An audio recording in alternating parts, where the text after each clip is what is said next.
Hi everyone, this is Erica Sabo. Now there's one aspect of my videos that I definitely want to delve into more, and that's anime. If you follow my updates on Twitter or on my Facebook fan page, you see what a big fan of anime I am and how big a fan I've been for a very long time now, with some of my favorites being Trigun, Cowboy Bebop, Outlaw Star, Speedgrapher, Neon Genesis Evangelion, Gantz, the list goes on, and I have a very, very wide variety of interests. And it's funny how I did start a particular series on here called Anime Complex, but there was really no form to any of it. So I really want to delve more into anime, not just video games, and just diversify my content. So today I'm actually going to be doing like a formal first impressions video for a really amazing anime on top of all the warm and fuzzy anime I've been watching, and that one is Mirai Nikki, or The Future Diary. So Mirai Nikki is about a boy named Yuki who's a bit of a loner and spends more of his time on his cell phone than he does with other kids in his class.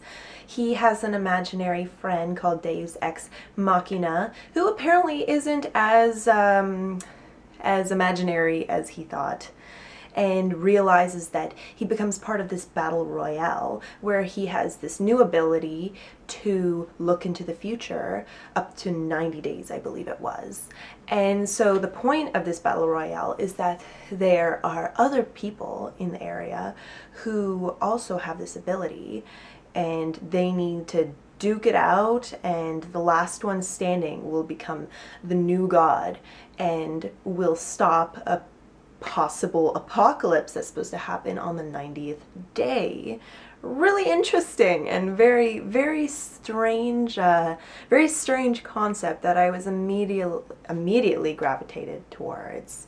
I like really dark anime, and lately I haven't been watching a lot of really dark anime, so I definitely needed something like this, and it's pretty crazy.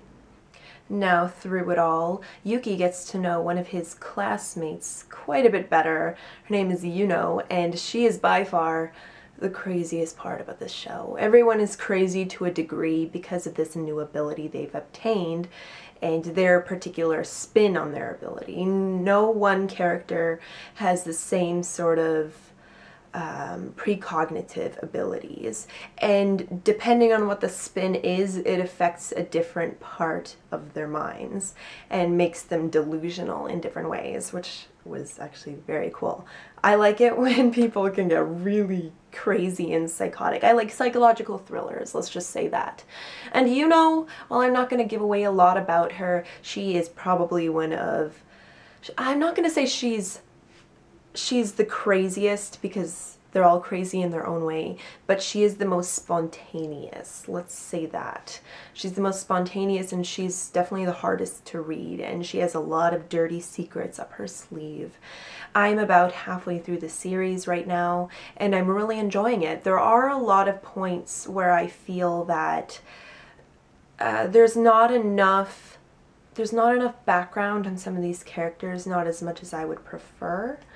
And I mean, people will get killed off. They get killed off left and right due to what's going on. So you do miss out on some of that backstory, unfortunately, especially in some really interesting characters.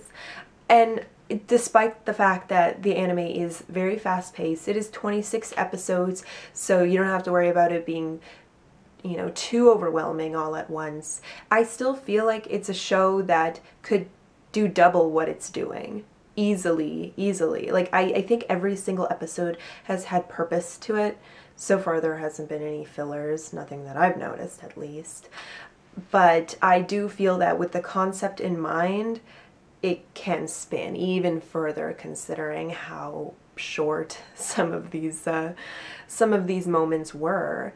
Now, I know a lot of people have talked about this anime before and talked about how crazy it is, and actually been like really enjoying it. Like, it's become a fan favorite, and I'm a little bummed that I'm only just watching it now, considering I've been recommended this anime non-stop from friends, and I follow a lot of people on here that have talked about the anime in numerous ways. One of my favorites being G.R. Arcada. He's one of my favorite YouTubers for anime, if you want to check him out. But yeah, I mean, I don't really know what to expect. It's one of those animes where the story itself is full of chaos, not just the characters, not just this, you know, not like everything about this.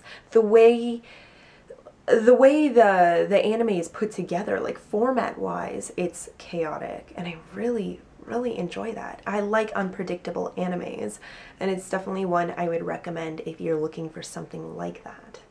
Now, you can stream Mirai Nikki all over the interwebs, but one of the biggest places is Funimation, so definitely check it out on there if you can.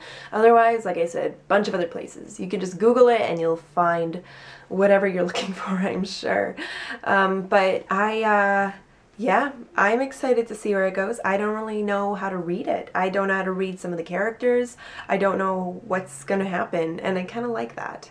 I kind of like that a lot. So stay tuned for an actual like full-fledged review, and please check out my other reviews in the Anime Complex series. I'm sure I'll also have like a title card eventually as well. I just need to figure out what kind of effects I want to use, or if any of you have any ideas, shoot them my way, send me a message or whatever. If any of you have any experience with this kind of stuff, I would love to hear from you, because I would like something very cool to go alongside this series. So please check it out on Funimation or wherever you fancy, and stay tuned for my review. Alright, please like, comment, and subscribe, and tune again very soon. Alright, peace.